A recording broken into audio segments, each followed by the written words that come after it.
Hello and welcome to the Coronation Street collection, a chance to delve into the treasure trove of over 30 years of archived tapes. Coronation Street is the world's longest running and the nation's most popular drama serial. Over the years, the residents of the street have kept us entertained and enthralled with characters like Stan and Hilda, Elsie, Bet and Ken. But our first story is about Rita, now Sullivan but formerly Fairclough, and before that Littlewood. All she ever wanted from life was the same as the rest of us, the security of a happy marriage and a family of her own. But it's not been easy. Life has given her a bumpier ride than most. As the years rolled by, we've shared the good times and the bad, even the tragic. Rita's been looking for a soulmate ever since she moved into the street, and she's had more than a few offers in her time. How do you fancy getting engaged? Eh? How do you fancy getting engaged? Do you mean it? Why not? Bennett, are you asking me to marry you? Yeah. Take that ring back now and keep it this time. And then I'll give you another one. A plain gold one. Well, I've had a better idea. Oh, Came to me in Dubai, actually. really? Yeah. When I was thinking about you. Under the stars? Probably, yeah. Why don't we get married? Married? That's right, married. I'd like to take you there, if you'd like to go. Take me to Florida? Ted, have you won the pools? Oh, I thought you might like it. I thought we could have a good time. Have you got friends there? No. Oh, this is a bit of a surprise, Ted. I'll have to think about it. What were you thinking of? A fortnight? No, Rita. I intend to live there. And I'd like you to come with me as my wife. Ted? Well, if you don't remember Rita's replies and you're wondering which proposals did lead her to walk down the aisle, keep watching. But first we're going back in time to 1964, when Rita Littlewood, a club singer and sometime dancer, first popped into the Rovers. Hey, who is this tart? Is she local? I don't know. Here you are, love. Cheers. Up your jumper. Good elf. Morning, Mr. Walker. I'm fine, Hello, Stan. Rita Littlewood! Dennis Tanner! Hello, how are you? Hey, you look great, to mate. see You ya. look smashing. It's all right. Another vodka and I'm up the chute. Hey, what you doing here? I'm at the viaduct this week. I've just been on a band call. That's marvellous. What are you doing? Exotic dancing. Well, we didn't see Rita again until spring 1972, when she reappeared, this time as Mrs. Bates, wife of Harry and mother of 12-year-old Terry and Gail. But all was not as it seemed.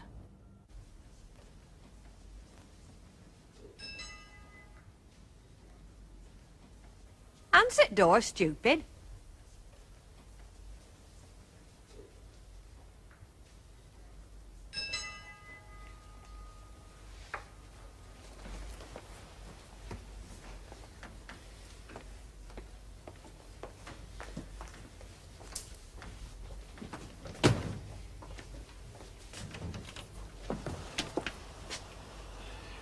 Hello there. Hello, Lynn. You're early. It's 7:30. Already?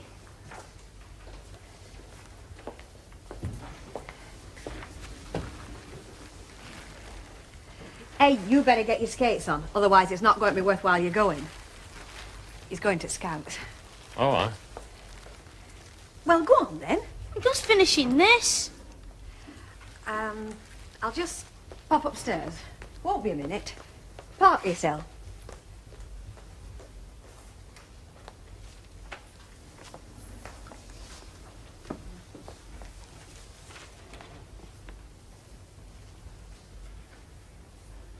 See, you got one of them knives? Not many horses round here. Depends where you look.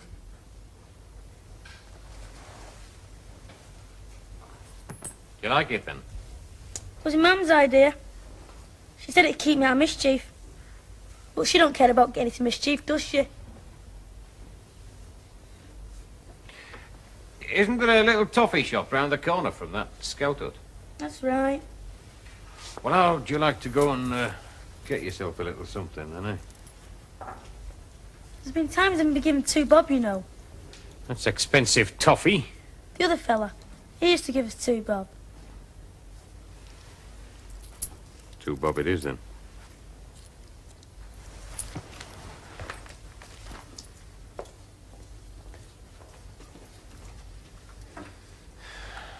Has he been getting money off you for toffee? You'll go far, that lad. Oh, if only to Dartmoor. Zip me up at back, will you? Hey, Alf. Hey, look. Have you any idea where Len Fairclough is? Oh, not for definite, no. I could make a very good guess, I reckon. Oh? Well, you've heard about his new girlfriend, have you? Mrs. Bates? That's the one. Hope he knows what he's doing. So do I. It strikes me there's more than moonlight and roses going on in that lot. What do you mean? Well, between you and me, there's that house she's living in for a start. That's got to come down, you know. Oh? Well, she's going to need somewhere to live, isn't she? And it just happens that our mutual friend is on the housing committee, see? You see? I thought you said you'd come here to talk about our Terry. It's funny. I thought we'd already discussed him.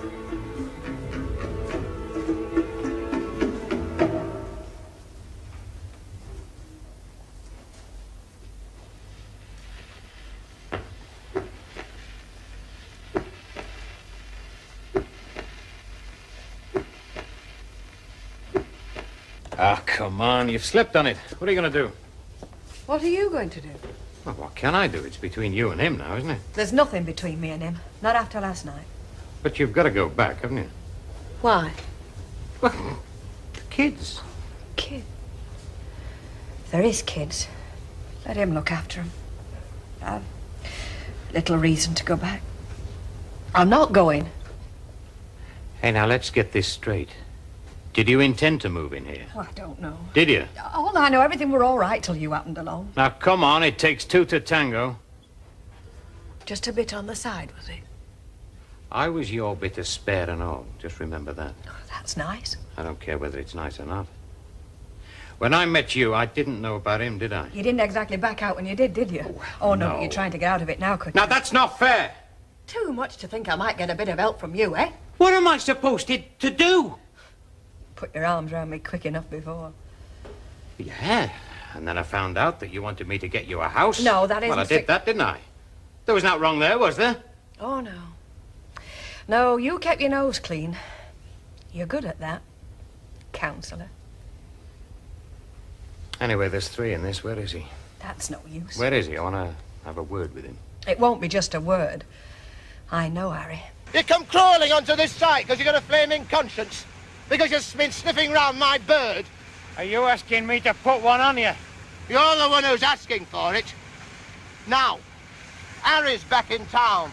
So make sure she's back in my house tonight. Or I'll make your bloody town hall clock chime. Counsellor. Yes, Ken.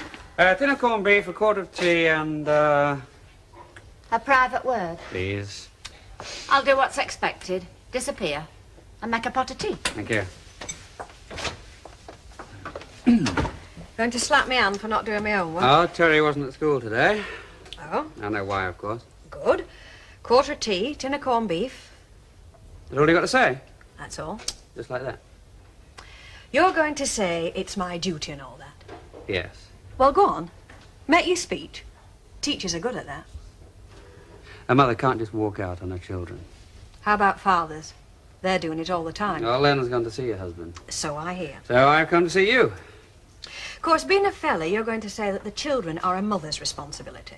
Well, primarily, yes. I mean, if the mother abandons the children, then they've got nobody. How right you are.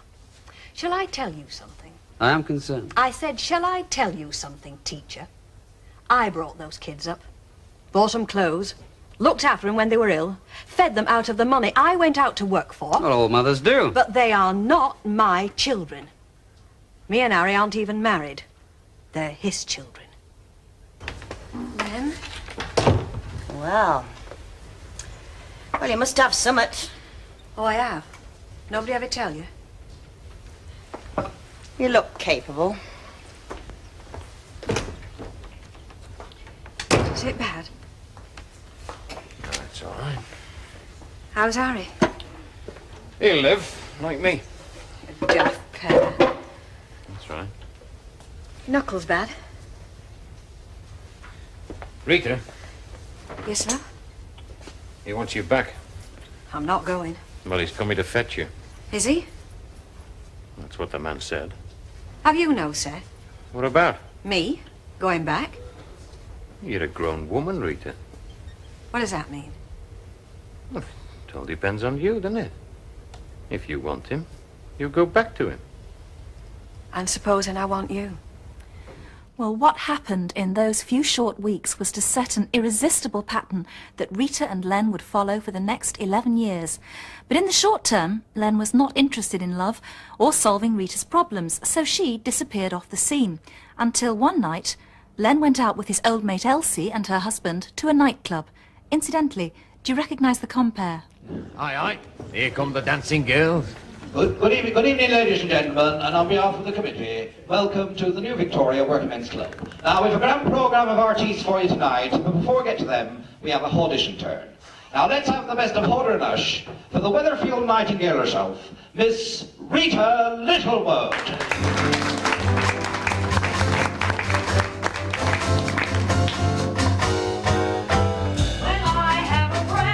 I see. No idea, love, honest. Give over. Straight up.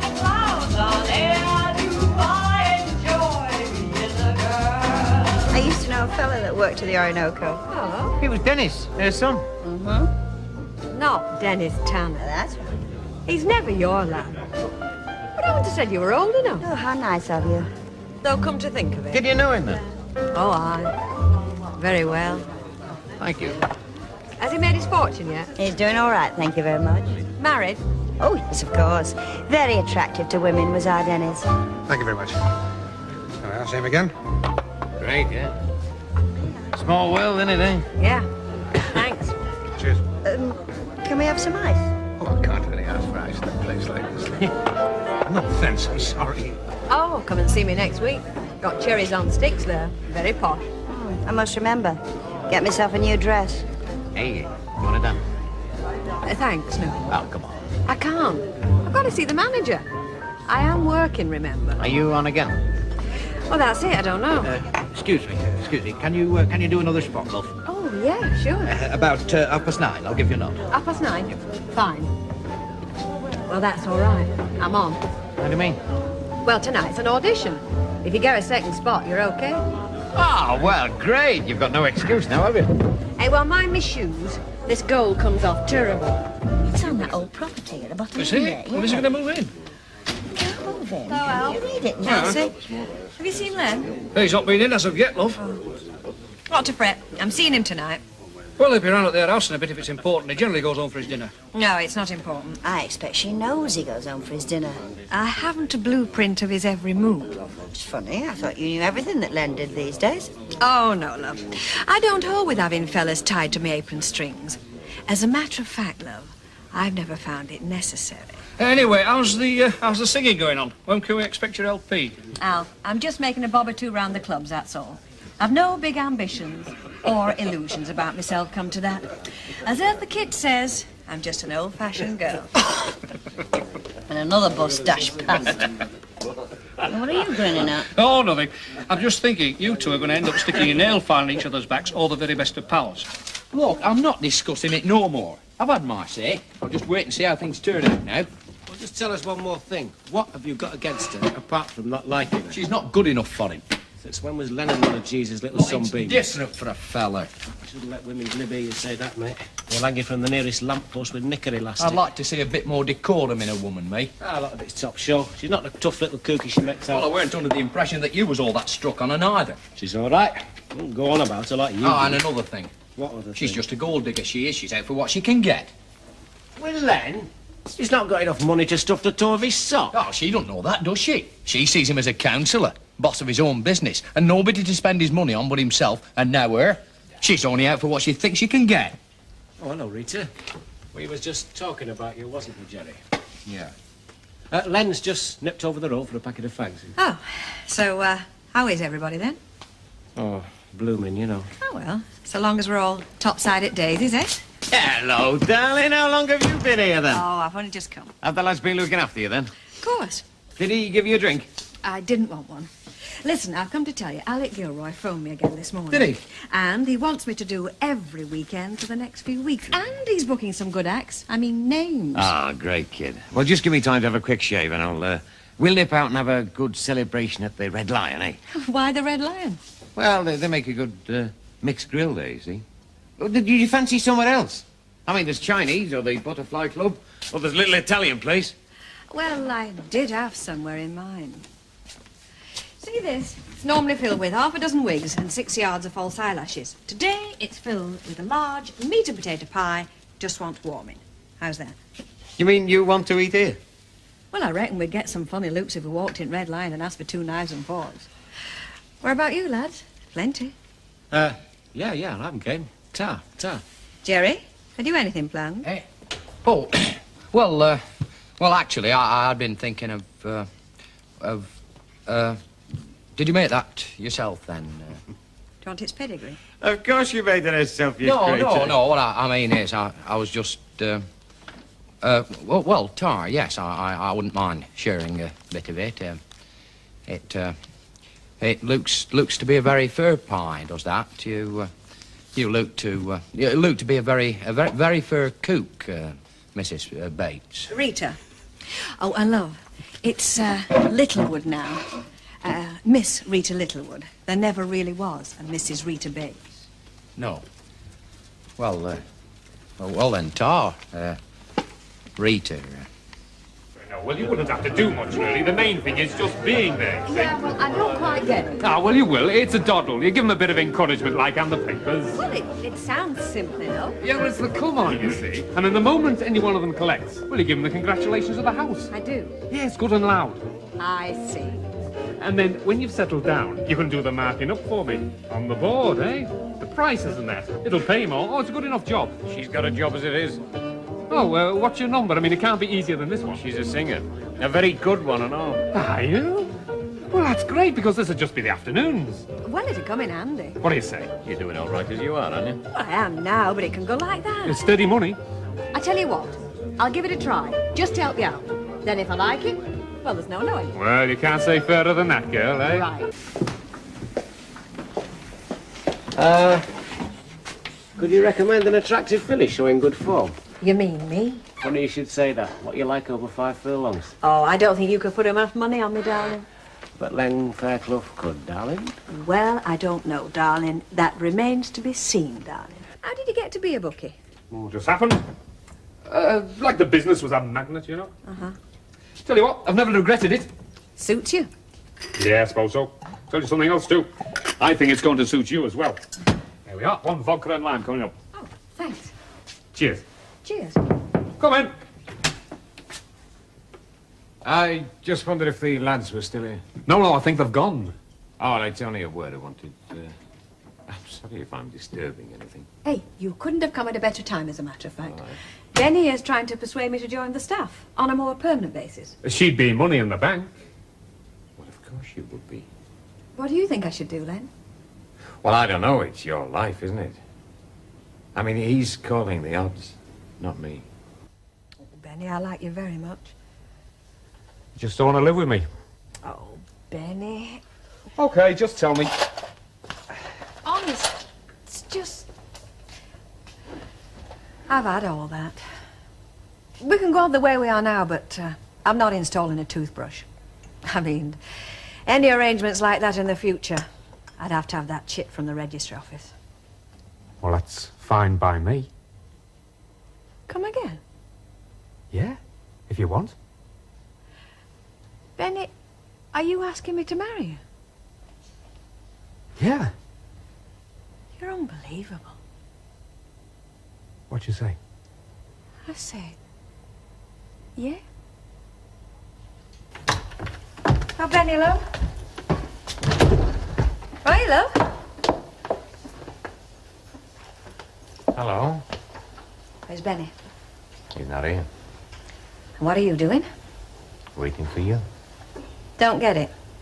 Benny says we haven't been honest with each other or something. Look, where did Benny go? I'm supposed to be seeing him. He left you a message. Well? He said he'd back out gracefully if that's what you want. You've got a flaming nerve. I didn't say that's what you wanted. I'm being served up on a platter with an apple in my mouth, wasn't that it? Is this all Benny's idea? Yeah. And if Benny does back out, what are you offering? Oh, don't tell me. Nothing. Nothing you can put on your finger. God, you're a hard case. You Oh, no, Benny doesn't think so. He thinks I'm a coward.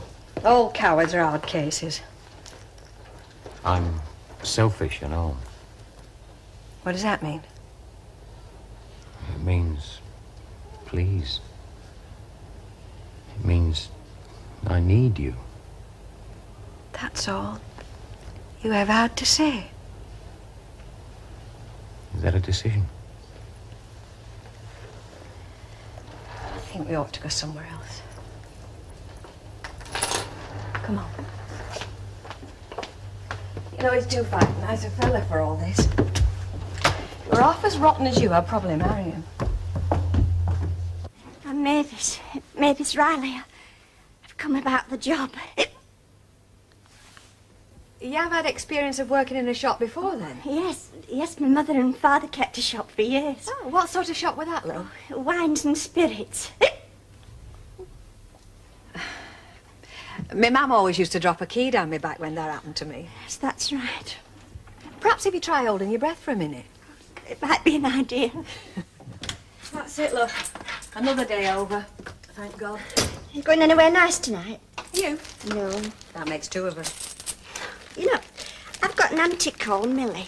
You never know with folk, do you? Oh, no, she's star turn of our family, you know. Probably a name, something to do with it. Oh, no, my mum always says that when she was younger and at a loose end, my auntie Millie, that is, well, she used to go on the market dangling a latchkey. What's that mean? Oh, on the loose, like. You know, I feel like doing that sometimes. Like tonight, for instance. Yeah, well, you might get something you didn't bargain for if you did, love. Oh, would that be such a bad thing? Well, we're short, can't you read? Oh, if it's that woman out of Floresville Street with all them cats, I'll stifflicate her. Oh, I'm sorry. It's I me beg who your should be pardon. apologising for knocking when you're closed, only I could hear voices. What did you want?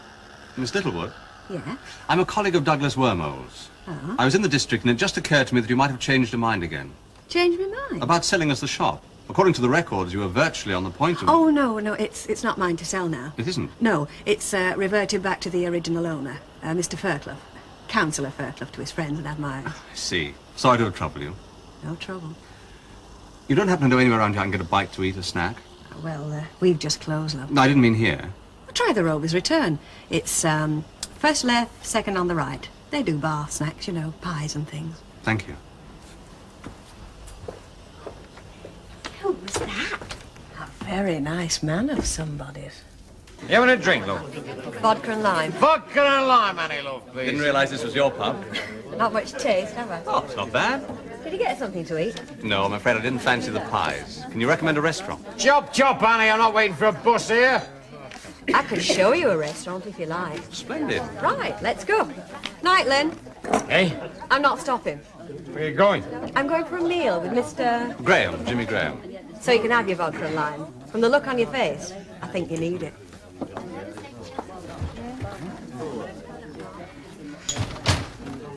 There are still some nice men around, and Jimmy Graham's one of them. Oh, well, he's very nice, I must admit. Ooh, very nice. Yeah.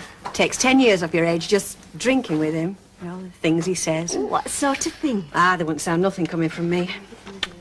Well, what are you going to do now? Live my own life. Because if Len thinks I'm going crawling back to him, he's got the wrong girl. Has that fella Graham been in at dinner time? Talking to me? Who else? I haven't seen him, no. Had a word with him earlier on. Lucky old him. I don't think we'll see him around much after this. Oh? I told him what's what, that's all. What exactly is what's what, Len? I just told him to do his birding on his own patch, that's all. Oh, on his own patch? Whose patch would he say I was on? If you don't know that, I'm damn sure Graham does. I'm supposed to be your property, am I? That's right, yeah. That doesn't stop you drinking till all hours with a bunch of girls from the warehouse. Yet when a fella looks at me, you have the nerve to go red in the face and start acting stroppy. Well, thank you very much. It's an arrangement I don't care a lot for. There you are. See if you can find somebody else that fits. Because it's getting a bit tight on me. You know, I could have got you wrong first off. Oh? Some fellas, well, they chat on, but that's all there is to it. You're a bit different. I didn't think I was going to bring it off, if you want to know the truth. Bring it off? I wanted to take you out, but I knew it wouldn't be easy. I'm glad I didn't give up. So am I. Well, I must be on my way, I suppose. Neither of us is going to want to get up in the morning. You off, then? Yeah, Then back round here in the morning? that's right. Seems daft going there, just to come back.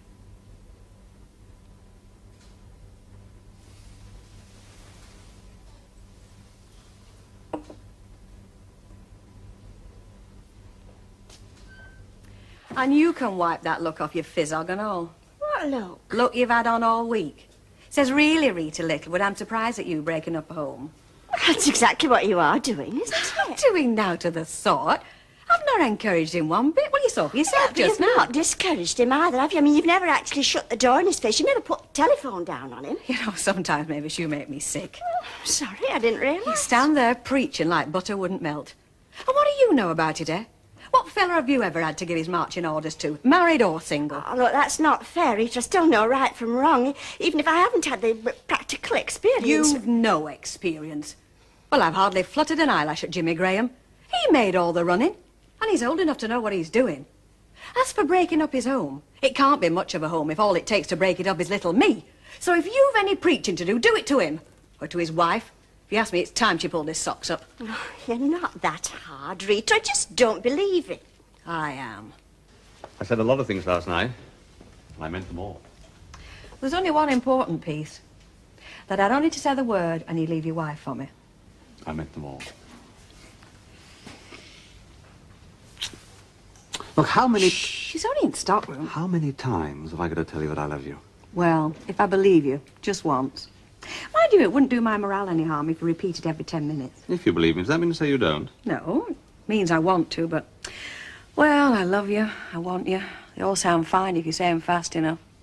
A lot of proving to be done. How do you suggest I do that? You don't. I have to prove it to myself. All right. Well, hurry up about it. I'm not saying you can't help. I mean, the more fuss you make of me, the more help me to remember what I have to do. You can start by taking me for a bite at lunchtime. I was going to suggest it. I took a client to a new place yesterday. You'll love it. Good. Pick me up at the Rovers, 1 o'clock. Your wish is my command. Hey, go on off it. That's her way of warning us she's coming back. 1 o'clock, then. Doesn't worry you, the Rovers? I don't care who's there. Good.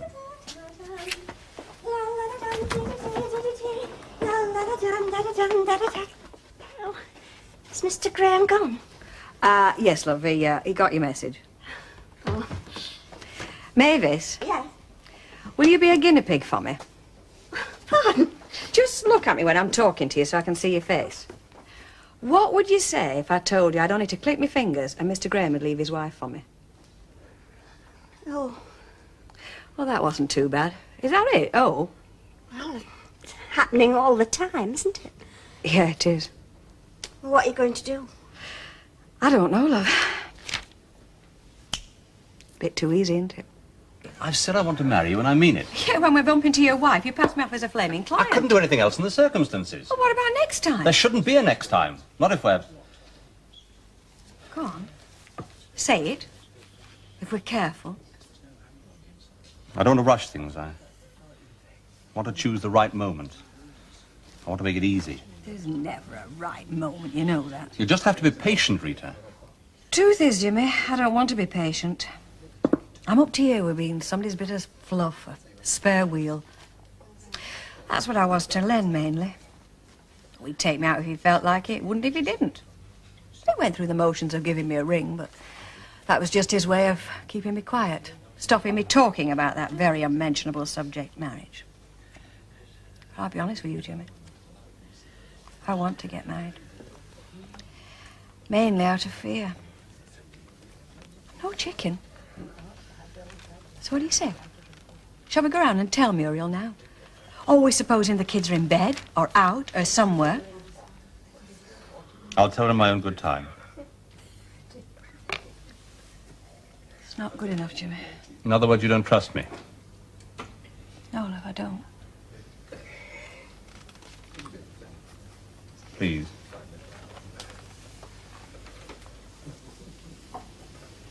Rita.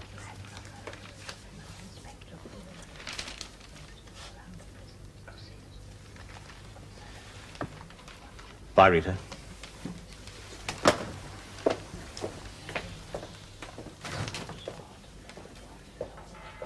I'm giving you a week's notice, Len, from the cabin, starting from now. I phoned my agent, and it wasn't the Golden Garter or Batley. It was Tenerife for the summer season. 4 months in the Canary Isles. And this time, you're not stopping me. What about you and me? Len, I'm going. Thanks for coming. Well, said I would. I was going through some old junk today. Yeah? Came across this.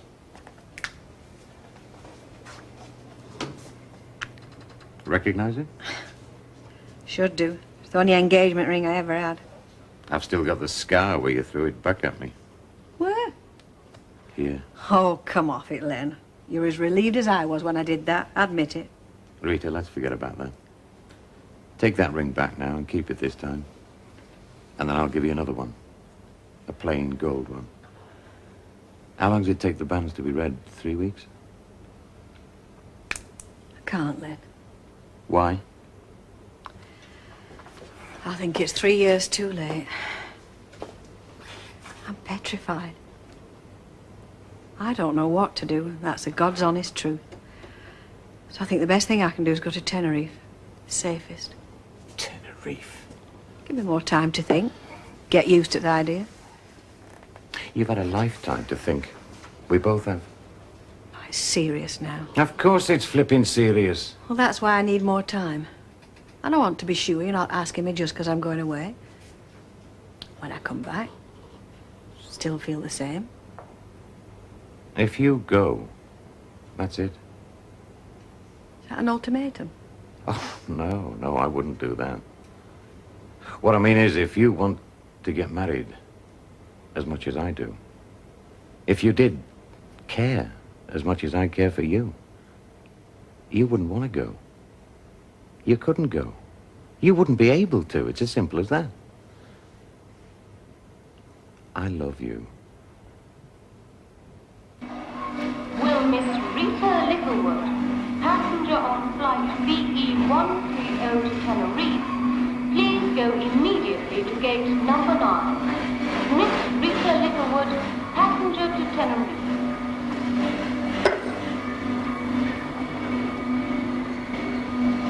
You're a fool to yourself. You know that? I must be.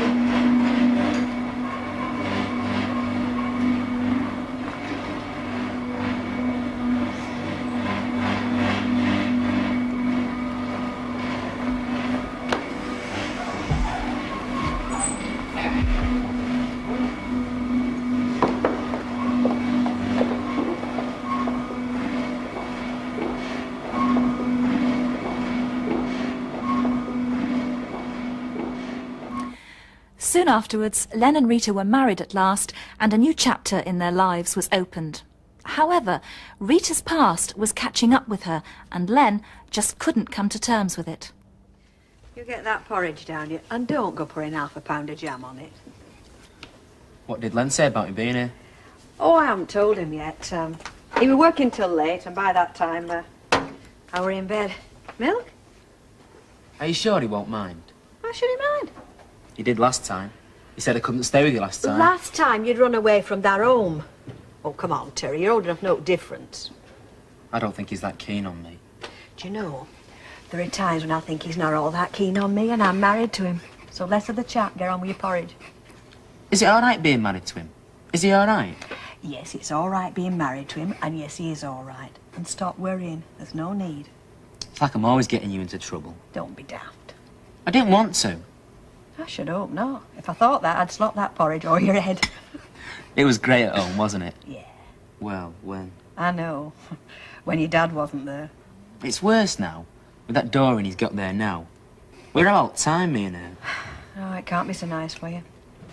It isn't. Oh, I better go off to work. Sit down, there's no be frightened of. Hey, whose is this? Well, what's he doing here? He stayed the night. What for? Because he'd nowhere else to go. Now, what do you want, love? Bacon and eggs. I've done bacon. I can drop egg in if you want. Bacon will do.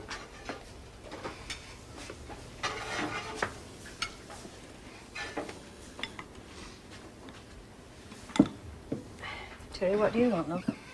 I don't want anything else. Don't be daft. You can't manage on that. No, I never have much breakfast. I'll get ready for work.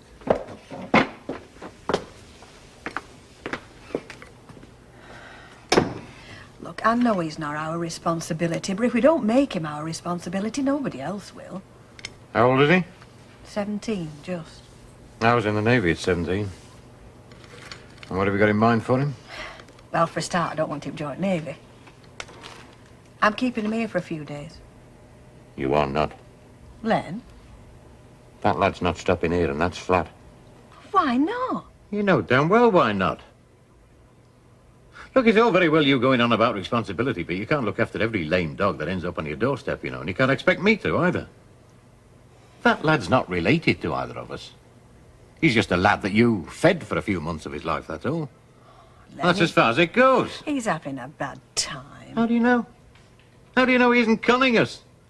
He knows damn well that you shovel food down him, and the new bird doesn't, so what's he do? He comes trotting over to his Auntie Rita. Oh, fair. He just refused to cook breakfast. You heard him yourself. Lads aren't daft at 17. Not nowadays. Anyway, I'm not arguing. I want him out by the time I get back tonight. Out. Rita found Len was stubborn, inconsiderate and set in his ways. She wanted more than a continuation of Len's old bachelor days. Look at that. What? Flaming things bursted. Bits of polly-what's-it all over the place.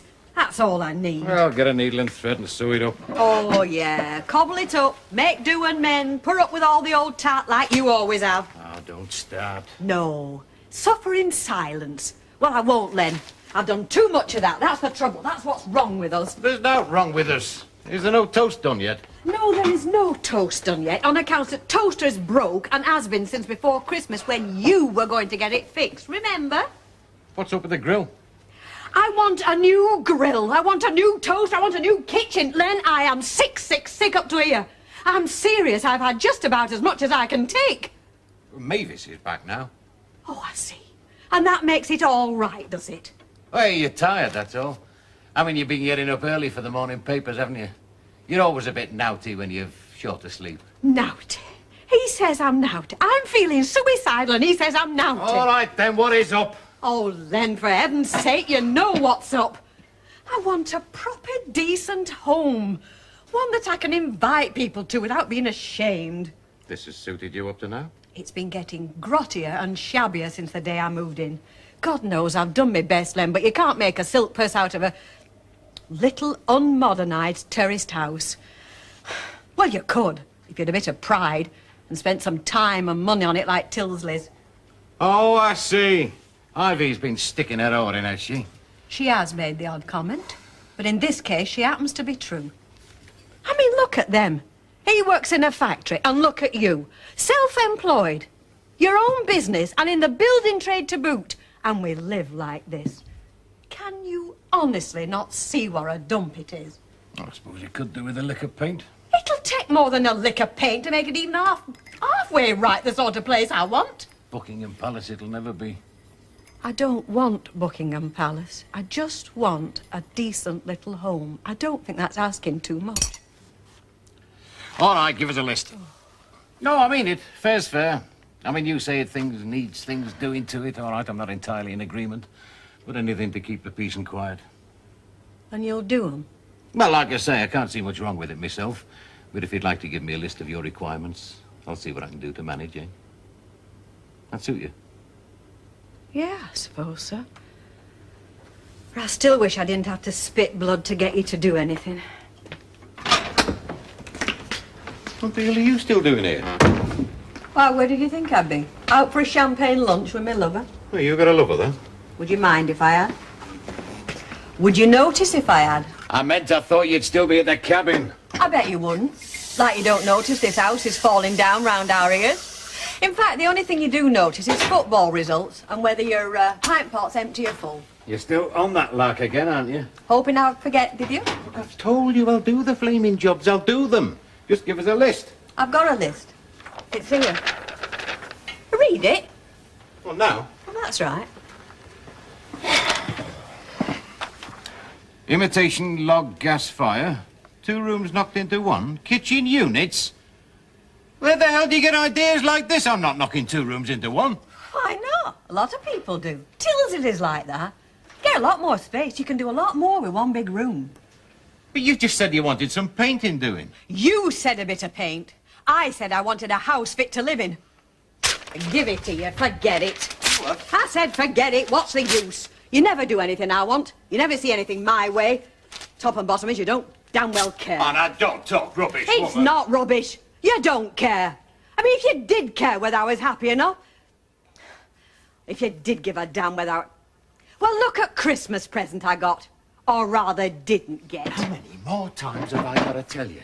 I'm getting you a flipping bracelet, aren't I? And we are well into the new year, and I still haven't got it, and I don't flaming well want it. Well, don't flaming have it then. Did you for one moment take 5 minutes off from your boozing and your mates to say, oh, it's Christmas, a time for giving. What can I get my wife to show she's appreciated? What can I get her to make her feel like a woman again? Did you? Did you, hellas like? It's like this list. It's not what I want. It's never what I want. Always what you want. Well, I told you last week, and I'm telling you today, and I'm going to go on telling you, I am sick to rotten death of the way we are living and the way we are. What's that supposed to mean? It means, Len, I don't think I can put up with this much more. That's what it means. You. Hello. Look, I've said all I've got to say to you. Well, I haven't. So that's the way it is. No, that's not the flaming way it is. Now, leave this to me, Rita. What do you mean, leave it to you? That's my missus there. Not anymore, she isn't, Fairclough. Go on, ask her. On your bike. Do you know, I would have thought the message would have got through even to you by now. She's through with you, Fairclough. Listen, Mighty Mouth, if you're not through that door in 5 seconds, they're going to need a sack to put the bits in. I'm not in the habit of repeating myself. You better go, Ralph. You'll only make things worse. If that's what you want. You know where to get hold of me? Yes, I know where to get hold of you. Round your flaming neck. Still playing the big hero. You always were about as subtle as a steam hammer. Listen, if I'd have come to sort him out, he wouldn't have walked through that door. So who have you come to sort out? Go on, surprise me. You know damn well what I'm doing here. I've come to take you back home where you belong. Well, you're wasting your time, aren't you? It may be your home, but it certainly isn't mine. Not anymore, it isn't. Don't believe this. You can't just chuck 3 years of married life out of the window like that. I can, and I have. And you know why as well as I do, Fairclough, so don't start that again. Rita, come back home, love. Let's just talk it over, shall we? Nobody knows that you've gone away, you know. Nothing's changed. Oh, I can believe that. Beer cans on floor, clothes all over the place, sink full of pots, shaving Look, if soap. it'll make you any happier, I'll do everything you want me to do. Everything. I'll make that place a little palace for you. It'll take me a bit of time, but I'll get round to it. And you honestly think that's the only reason why I left you? Put in a new sink, it makes everything all right. New wallpaper on back bedroom. God, Fairclough, you haven't a clue, have you? It's not me you're missing. It's somebody to make your meals, clean for you, tidy up after you, wash for you, run cabin, anybody. Do you know what it's cost me to come round here?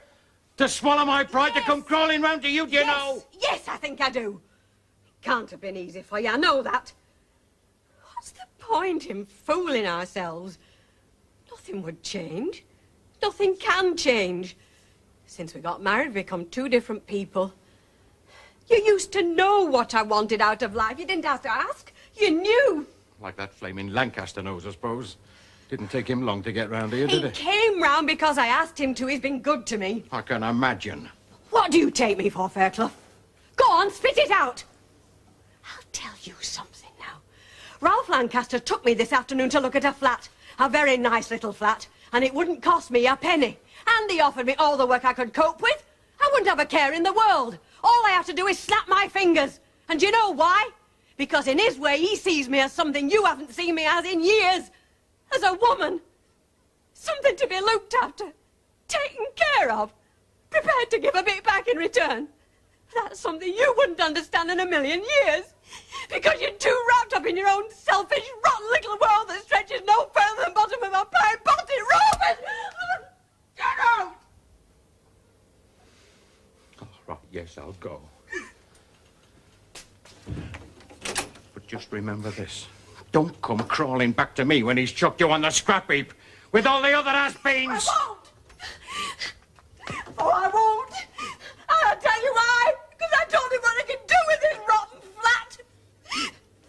That's something else you wouldn't understand in a million years! We had some good times, though, didn't we? Yeah, I suppose so. Seems like a million years ago. We still can, you know. We can make a go of it, I know we can. Len, I know you mean it right now, but the truth is, deep down inside, you just don't care enough about me. I wouldn't have followed you otherwise, would I? I mean, I wouldn't be here if that was right. As I said, right now you mean it, but in a month, 6 months' time, we'll be right back to just how we were. No, it'll be different. I'll be different. You can't change the way you are, the person you are. Neither can I.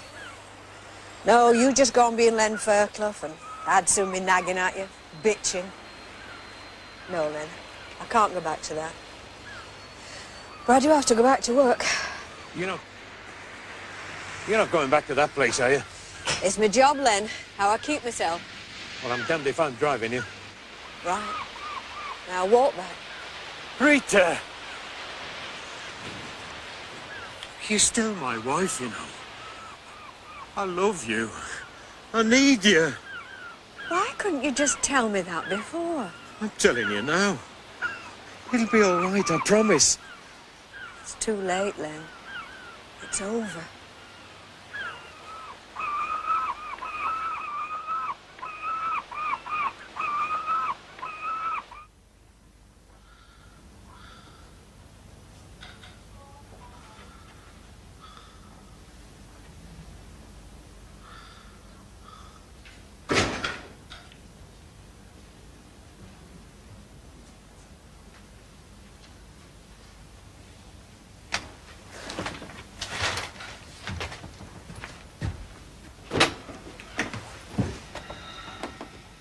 Hello.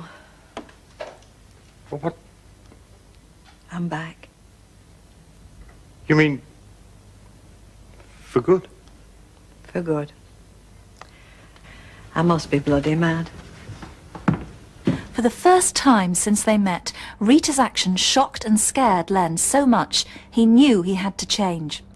When Rita's thoughts inevitably turned to children, Len was at first resistant, but she persisted, and eventually Len not only gave in, he became just as keen as she was. Hey, how do I look? Well, you certainly don't look as if you've lost a night's sleep. No, I mean, I've had too much makeup on. I've hardly put any eyeshadow on, and I've only put mascara on, because if I don't, my eyelashes disappear. You look fine, stop worrying. It's important. If I waltz in there with a low-cut frock on, plastered in gunge, they're not going to think I'm very suitable, are they? Well, you're not, are you? You look very suitable to me. I'd have you for my mother any day of the week. I've been your flipping mother since the day I married you. Listen, you think I should tell him about Harry Bates? Well, what on earth for? It's past history, that, isn't it? I mean, what interest would that be to them? Well, I did bring Terry up for a few years, didn't I? It'd show I had experience, that I wasn't totally clueless. Yeah, but what could you tell them about you and Harry? That we lived together, you mean? Well, that wouldn't look so good, would it? I could say we were married. Wasn't that Terry was your real kid? Oh, no, you can't go bending the truth. You'd never know when to stop, would you? And if they found out, they got ways of checking up, you know. If they found out that you'd been, I don't know, telling them a pack of lies. Right, that'd put the tin lid on it, wouldn't it? Ah. No, you're right. I wasn't really serious. I just want everything to be right. I know you do, love. So, We just have to take our chances. And hope that they accept us for the honest, hard-working people that we are, and lovely with it. Well, that's my story, and I'm sticking to it. Thanks, love. What for? For being lovely? Oh, I can't take any credit for that. I was born that way. No, for doing this for me, for seeing things my way. I mean, it can't have been easy for you. It wouldn't have been very easy if I hadn't, though, would it? Is that why you did it, for a bit of peace and quiet? I did it because you wanted it. Is that good enough? That's good enough. Right, you ready? Chin up. Mother? Forgive me, I have to say this. I don't think you've considered this quite as fully as you should. Good heavens, of course we have. You don't think we've gone into this lightly, do you? If you adopt a child of, what did you suggest, 5 or 6 years old, have you stopped to consider how old you would be when that child is a teenager? We have discussed that. And in 10 years' time, we won't be exactly senile, you know. No, maybe not. But it takes an awful lot of energy and patience to deal with an adolescent. It's a difficult age at the best of times for any parents. Well, supposing it wasn't 5 or 6, supposing it was a bit older, you know, like 10 or 11. There'd still be problems. You sound as if you're doing your best to put us off. There is another possibility, of course. What's that? Have you considered fostering? That would be much easier to arrange. No. No, we don't want someone for a short time and then have to say goodbye. We want a child that's our own, so we can watch him grow up and be part of our family permanently. In that case, I'm afraid I'm going to have to disappoint you. Mrs. Ramsden, we're honest, hard-working, respectable people. My husband used to be a local councillor. Well, we may not be kids, but we're reasonably fit and well. We want a child so we can give it love and a good home. Isn't that enough, Mrs. Ramsden? I mean, good heavens, what more do you want? I'm really very sorry, but the answer has to be no. At least as far as this particular society is concerned. Well, why, for heaven's sake? I mean, are we good enough? What's wrong with us? Nothing at all, Mr. Fairclough. As foster parents, you'd be perfectly acceptable. As adoptive parents, it is, to put it bluntly, simply a question of age. We're too old. Is that it? Even if you were 10 years younger, you'd still be too old. The rules are made for the good of all concerned, believe me. Rules. Bloody red tape. I would have thought it was intentions that count, not figures. Now, when we made a decision about fostering, and you talked about it, it was always about short-term fostering. Now, there's a great difference. Have you told her you won't allow it? I've told her that a decision like that should be made in the right circumstances, that's all, and I don't think these are the right circumstances. No. Are you afraid we might change his mind, regret it, or what? I don't think this decision should be taken when Sharon happens to turn up on your doorstep. The phrase I used to her, not very original, I'm afraid, was emotional blackmail. You said that to her, did you? I think she got the point. And I think you need shooting. Well, that's frank. I don't think we'd change our minds if we had a month to decide. Perhaps not, Mr. Fairclough. But I have an absolute responsibility for Sharon's welfare, and I have to imagine that you might. You talk as if this shouldn't be an emotional decision. Well, I think that's exactly what it should be. I think it should be emotional. That's what it's all about. Emotion's got to come into it, Mrs. Fairclough. But this decision has been forced on you by Sharon's actions, and that's not right. No. No, you've not got that right way round. It's our feelings that have been brought out by Sharon's actions. Len, ask her to come down. I want her in here.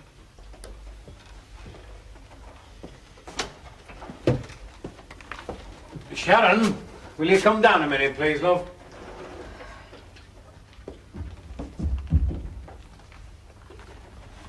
Come in, love. I'm just talking to Mr. Worthington, and I want you to hear as well. When Sharon came back, it was a big thing to me, and Len. It meant a lot to me emotionally, and I'm not apologising for that word. She didn't come back because it's Buckingham Palace, and she didn't come back because we're soft with her and let her behave any way she wants. And she didn't come back because she's no one else to turn to, because she's got you, hasn't she? The reason she came back was emotional, and it made me feel. Well, I won't even try to describe how it made me feel, but it's as strong a feeling as I've ever had about anything in my life. And if she wants to stop, are you going to say she can't?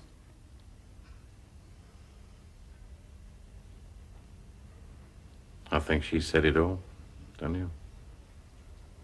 When a married woman comes to me and tells me my foster daughter's been pestering her husband, I don't think it's particularly funny. So none of your clever stuff.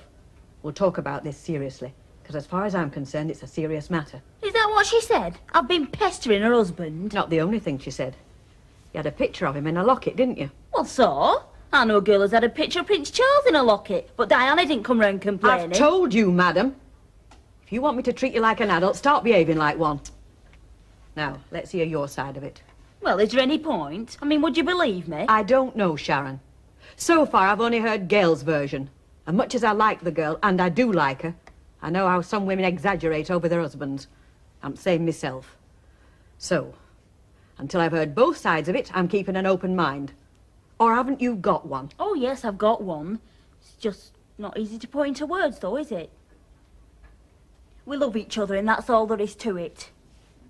It's a big word, love. Yes, I know it's a big word, and I know it's the right one and all. And just in case you're interested, it was Brian who started it. How do you mean? You know, with looks and smiles and that. And then he got me babysitting, and then he took me home in his van, and he couldn't wait to kiss me goodnight. He likes being with me. Has he said that? Well, he pretends he doesn't, but he does, I can tell. And don't tell me I can't, because I can. So that's as far as it's got. A goodnight kiss. Nothing else. Hurry me! I've done my plumber's trick for getting me tools. Hey, make us a brew while I'm here, will you? You'll never know now, will you?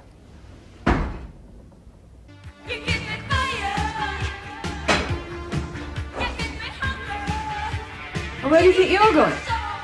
Well, I've got this tent, see, and I'm putting it up outside his front garden. Look, I've had just about enough of you. I've told you I'm serious. And I'm serious and all.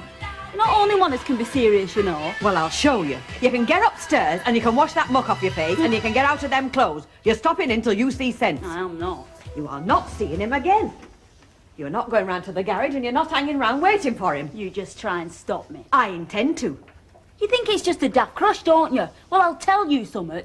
Just 'cause a man's married with a kid don't mean to say he can't fall in love. You ask him, he'll tell you. He'll tell you he loves me. I'm not listening to you. You are not seeing him again. Now get that into your head once and for all. I'm telling you. And who are you to tell me anything? I'm responsible for you, you silly little devil. I'm your foster mother. Yeah, and a fine one and all from what I've heard. You lived over at Brush with a married fella long enough, didn't you? You're all the same, you lot. One more for me and another for the rest of you. Well, blow you. I love Brian and he loves me. And you are not stopping me from seeing him again. Not you or anybody. Nice one, Rita. Rita, love. They're here. Len? Yeah, Len. When you're ready, love. I don't think I'll ever be ready for this. Come on, Rita. Last lap, eh? Yes, come on.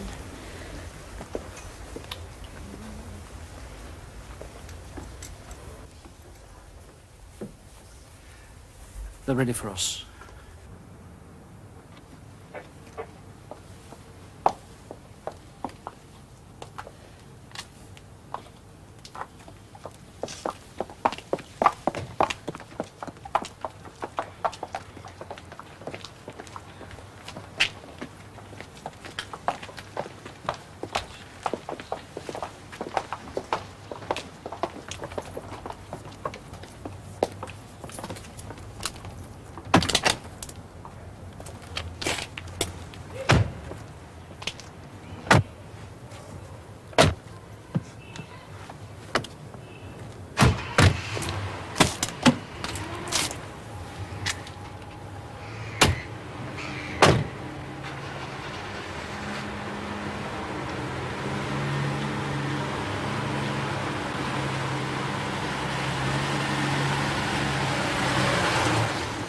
Sharon was on hand to comfort Rita following Len's death in a car crash in 1983.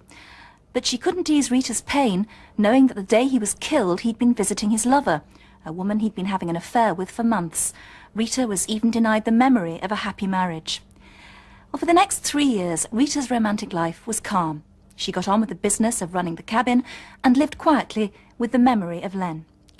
In 1986, one of her paper girls, Jenny Bradley, was orphaned, and Rita instinctively took her in while her absent father was traced.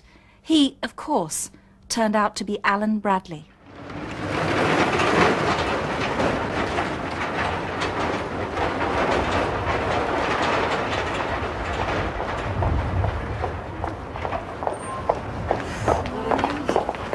Morning, Rita. Overslept, have we? Good night to the flicks, were it? Oh, I see the jungle drums have been at it again, have they? And it weren't Maeve you were with neither, were it, eh? No bet. It wasn't Mavis I was with.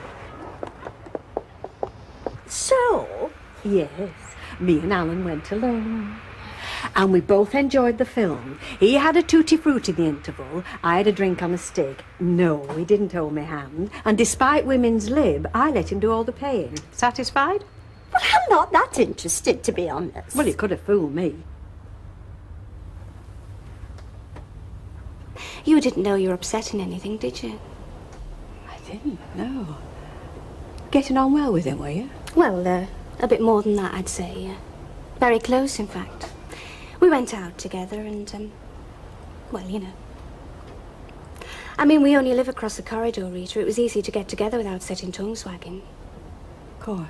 You what? Stop it! Stop it! Alan, stop it! Stop it! Get out before you kill him! Get out! Get out! Sorry, Rita. You're right. Rita, that man's a maniac. You're right, lad. Just like Len all over again. Why are you in such a funny mood? Don't you know? Don't you really know? No. Can't you sense it? Can't you sense that an episode in this little boy life of yours is over? I don't know what you're talking about. Don't you? No, you really don't, dear. You really think you can have your cake and eat it, don't you? You're talking about Gloria, aren't you? That's right. I'm talking about Gloria. Well, is it so difficult to understand? I mean, I like you both. In different ways, but I like you both very much. Can't. Well, you can, but there comes a time when you have to make a decision. And that time came today. If you think... Oh, come on, Alan, grow up. You fancy two women. Two women fancy you. Equality being what it is, they won't have much say in the matter. It's up to you. So start the car, take me home, then go back to that flat of yours and think and decide. Playtime's over. Thank you.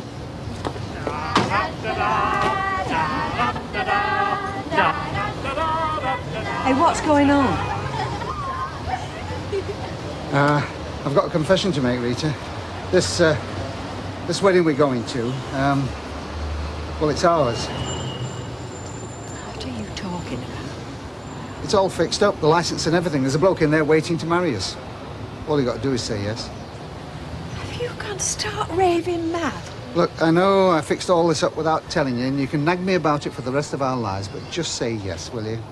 Because I'm asking you to marry me. You're not asking me anything. You're taking a hell of a lot for granted. And you lot were in on it, were you?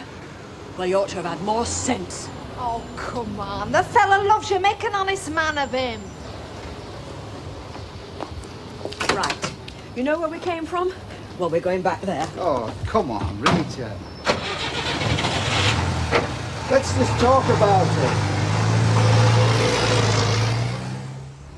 Do you know, you've always made me feel as though I should be grateful for any little bit of affection you've ever given me. Do you know that? Almost as though, I don't know, it's almost as though you begrudged it. Just a minute. Look, wait. No, you wait. You've been having an affair, and you're trying to make me feel guilty about it. Trying to suggest it's my fault. No. All this crap about holding back. Look, I wanted to marry you. You remember? I set it all up. Yeah, behind me back. I made it common knowledge I wanted to marry you. And you made it common knowledge you weren't interested. You humiliated me, Rita. Oh. Did you know that? Oh, so this affair is your revenge. Is that what you're saying? No. This affair is your revenge. This affair happened because I wasn't committed to anybody else. I wanted to be. But you wouldn't let me. So you went looking for somebody else. I didn't go looking for anything.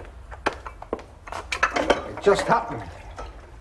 And it happened, Rita, because of the way you are. Well, I'm sorry I can't be any different. More like your Mrs. Burns. So am I. You asked me to marry you once. And I got it chucked back in my face, didn't I? I was wrong. Well, it doesn't matter. It's all water under the bridge, anyway. Alan, just tell me. Just tell me what it is, what you want. Just tell us what it'll take to get us on the right track.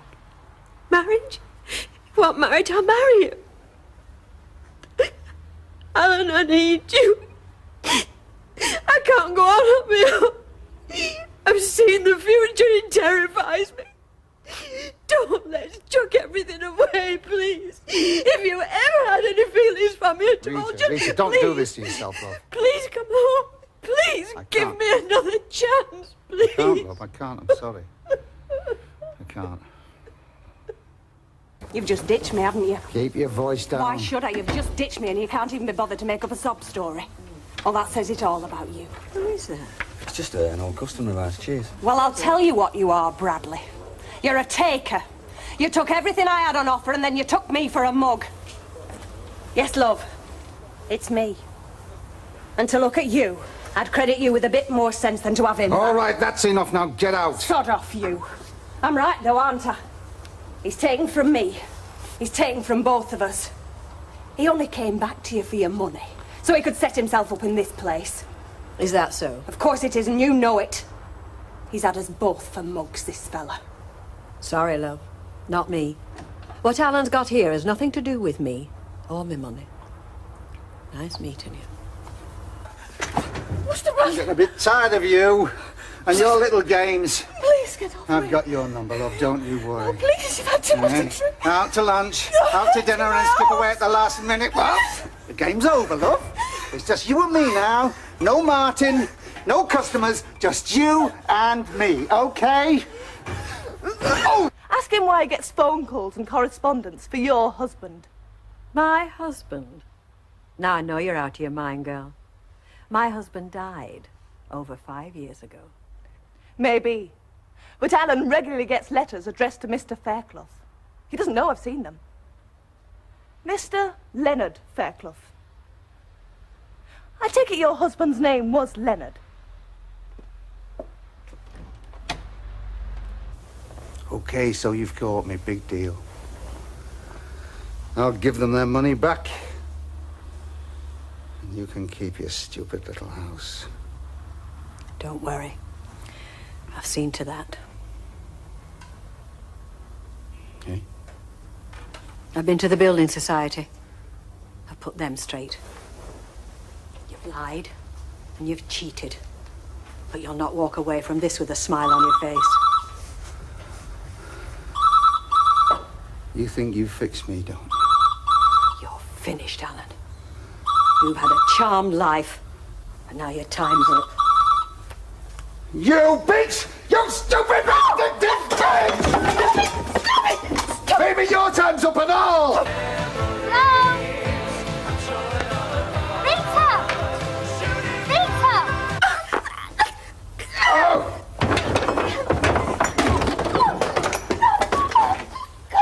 You'd put me away for a few lousy quid? Would you?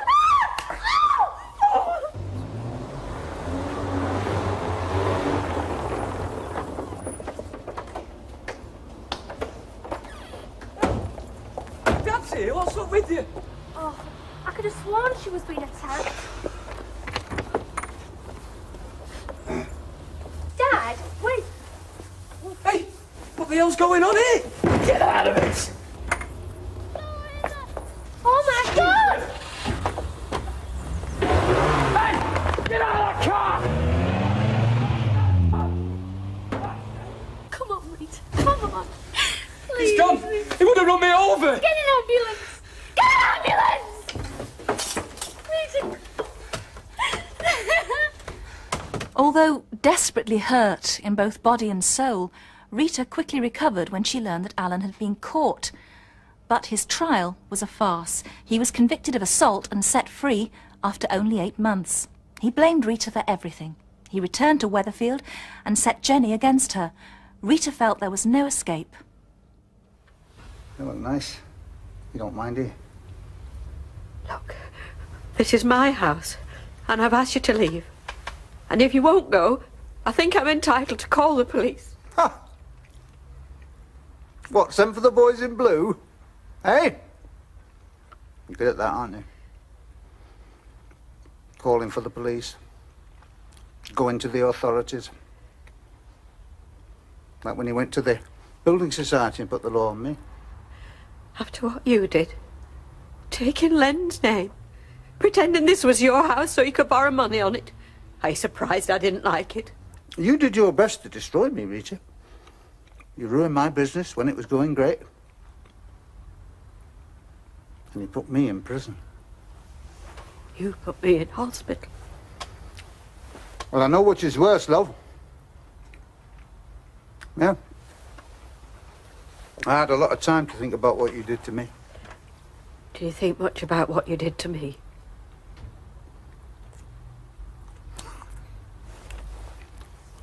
I wanted to marry you, do you remember that? Twice, I asked you. Ha!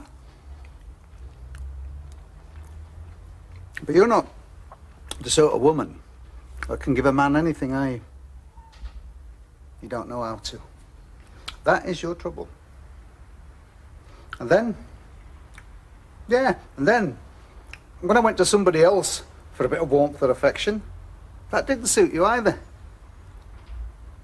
Oh, but of course, your wonderful husband did that, didn't he? Good old Len. He had a bit on our side and all, didn't he? Hey? Can't say I blame him. Get out.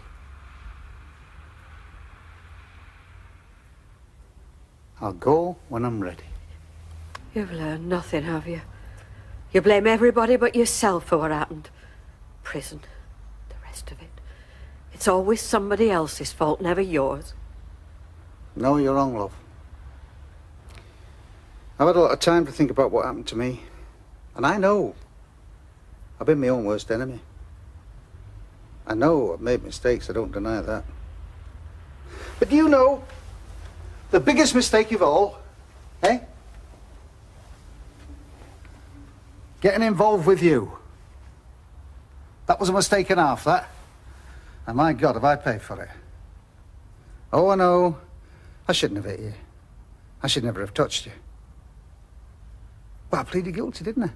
See, I'm not trying to excuse myself. But I'm not excusing you either.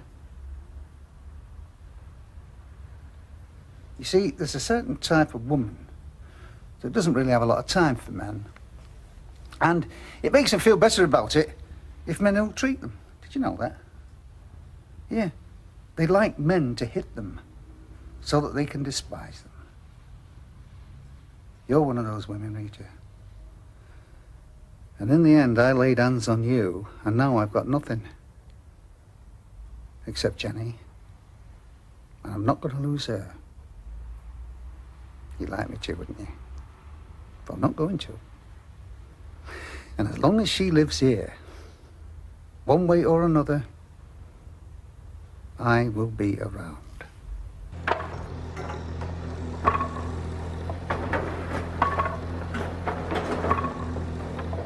For the last time, get away from me or I'll belt you. You won't, you know. Keep out of it, you. Oh, threatening me now, are you? Look, you won't be belting anybody you want. You've done enough belting of people. Aye. What's she doing out now? Don't get involved. I think you better get out of here while you can still walk. Oh, you're a very brave fellow. You and your mob-handed, aren't you? But I'll get you one night when you haven't got your mates in. Oh, yeah? What will you do, eh? Give him a good hiding, like you did Rita Fairclough. He's an animal. Now, stop it now. Don't do it now. Be careful. Come on, no, Jack. Control yourself. You want to come outside? They're digging up the building site and it's crawling with police. They said that Mrs. Fairclough's body's there.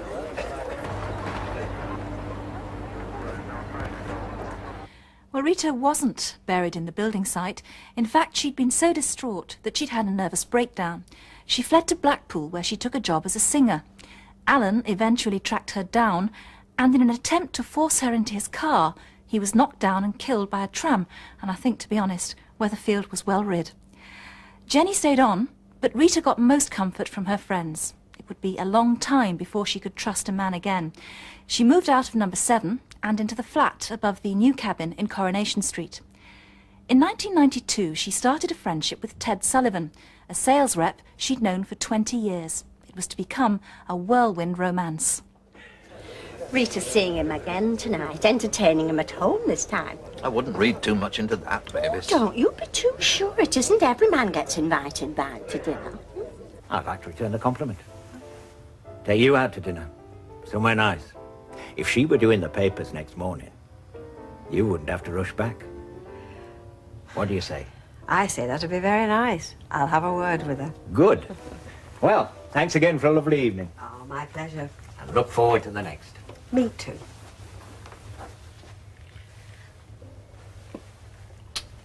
Good night, Rita. Good night, Ted. But Rita is seeing a lot of him. They were out again last night. Well, I don't think she was in before midnight, because that's when I looked out, because I heard a door banging. Unless they were in with the lights off. Oh, no.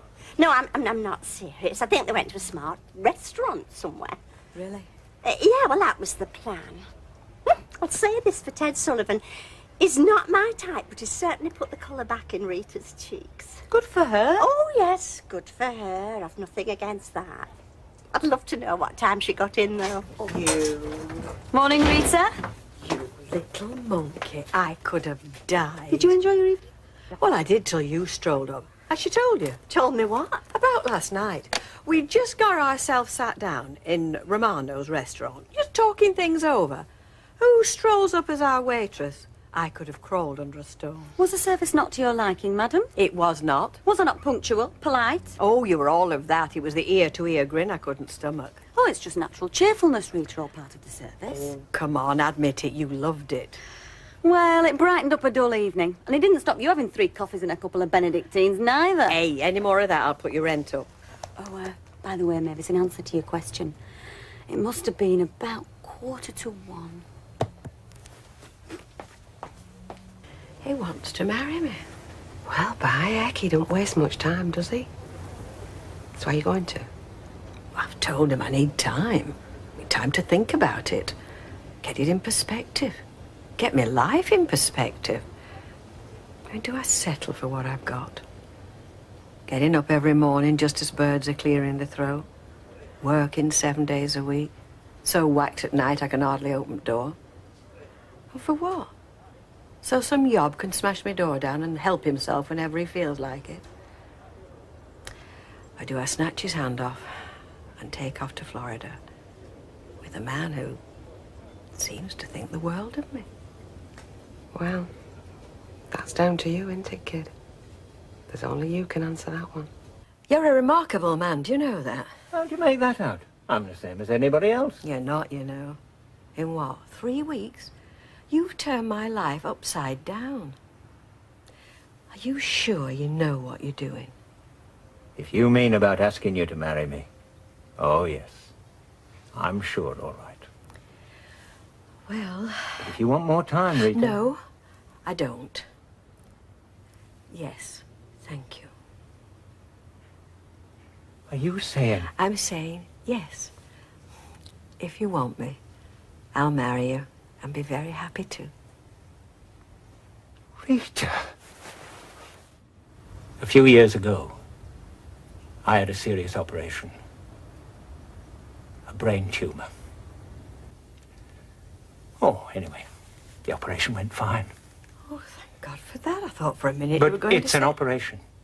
They can only do them once. If you develop another tumor, which can sometimes happen, they can't operate again. At least, that's what they told me, and they seem to know their business, these surgeons. Dad? What they said could happen has happened. What I'm trying to tell you, Rita, is that I might have a couple of years. It might be less. Not as long as you'd normally hope for if you were getting wet. We've all got to go sometime. I've got to go fairly soon. But Whatever time I've got left, Rita, I want to spend that with you. Once again, the promise of lasting happiness had been cruelly snatched away. Rita now faced the most difficult decision of her life.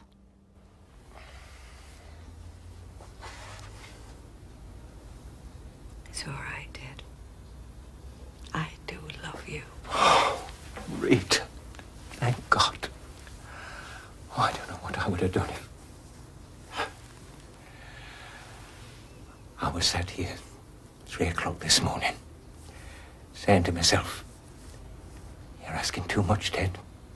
Far too much. They'll be the best years of your life. I promise you that, Rita. Just hang on a minute, Ted. I, too, watched the sun come up this morning. And you're quite right. What you're asking is a hell of a lot more than I bargained for. I know. But it's beautiful, Florida. You know, you've been there. And you want for nothing, Rita. Yes, well, Florida's out of the question. I don't think you've thought this through. You're a dying man looking for a paradise to end your days in. And you're quite right, it is beautiful. The sun always shines, there's beaches, palm trees. You'd have a ball. But what happens later? When things get bad. When you start to deteriorate. I mean, medical treatment out there costs the earth. I don't want any treatment. I've told you that, Rita. I don't want any prolonging. You've decided that. And you're quite entitled to that decision. But what about me? I couldn't sit there and see you in pain. I've nothing against painkillers. And finally, Ted, most importantly, I don't want to be left a widow in a foreign country. I've decided I love you enough to take all the rest on board. But I'd have to be where I belong, with people round me that I know, for when something like that happens. You do understand, don't you? Rita, I love you so much. I know you do. Else I wouldn't be going through all this. I call upon these persons here present To witness that I, Rita Fairclough, to witness that I, Rita Fairclough, do take thee, Edward John Sullivan, do take thee, Edward John Sullivan, to be my lawful wedded husband. to be my lawful wedded husband. You're staying where I can keep my eye on you. I know. You won't let me out on my own in case I succumb to temptation. That's it, isn't it? Something like that. I wouldn't buy it without your say-so. You know that. By what? Could I have some mustard with this, love? By what, Ted? The boat. Oh, don't put a face on just because I've mentioned it again. But you're not buying a boat, Ted. Well, think about it. And we can moor it in North Wales, and we can use it for holidays and weekends. No, Ted. Well, we won't be able to relax here, will we? Phone's forever ringing from work. I said no, Ted. All right. Ted, you're not thinking straight, love. You don't work now. You're retired. Your memory's playing tricks with you. Well, yours is none too good either. How long ago is it since I asked you for that mustard? You lose 1 star in the Good Food Guide for that, you know.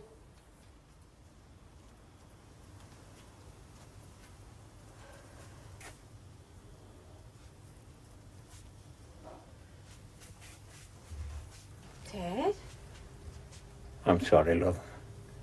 I feel so damn tired.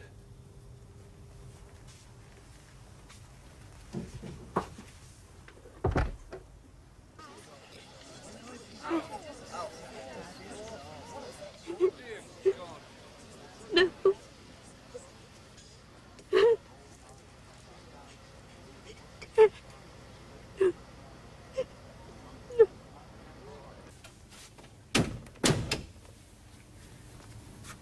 Well, Rita, relieved it's over.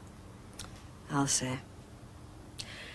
I'm a lucky woman, Bet. Do you know that? Well, it's not my idea of luck. I knew what I were taking on, so I don't feel cheated. Oh, we could have had longer together, but who knows? It might have gone wrong. Gone wrong? I'll never know. As it is, I've nothing but happy memories. We made no mistakes. We spent as much time together as we could, and we never grew tired of each other's company. We both played fair with each other, both pulled in the same direction. I'm not talking about you and Alec. I'm talking about Len. For all the good times I had with Len, I can't help but feel betrayed. No chance to say goodbye. There were a lot of things left unsaid. There were no secrets between me and Ted. Oh, I don't need your tears, Bet. Save them for yourself, love.